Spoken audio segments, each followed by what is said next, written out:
Hola, buenas tardes, good afternoon.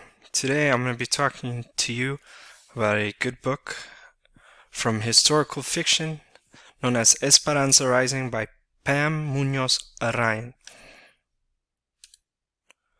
Now imagine yourself, you're living in this beautiful hacienda with a vineyard so beautiful and a landscape unlike no other. You have grown up in a world that has given you absolutely everything.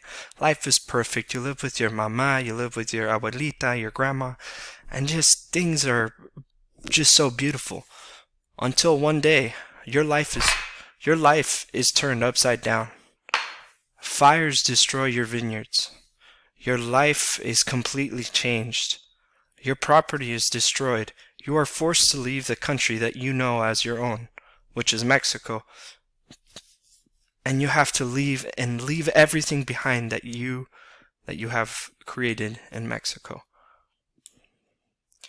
And so you start a journey from Aguascalientes, Mexico, all the way to California to meet up with other migrant workers in the Bracero program to start working for the United States.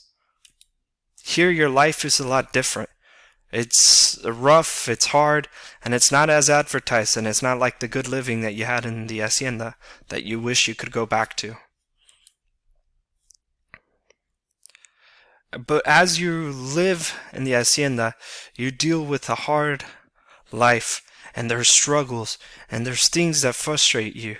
And as there's many things that frustrated Esperanza. And here is a part from one of the books, from page 224. I can't stand your blind hope. I don't want to hear optimism about this land of possibility when I see no proof. As bad as things are, we have to keep trying, but it does no good. Look at yourself. Are you standing on the other side of the river? No. Miguel, you're still a peasant.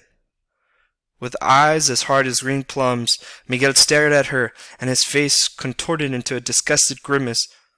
And you still think you're a queen, Esperanza? End scene. And that is the struggle that Esperanza has to deal with as she goes on in this story that is all about her. She has ups and downs.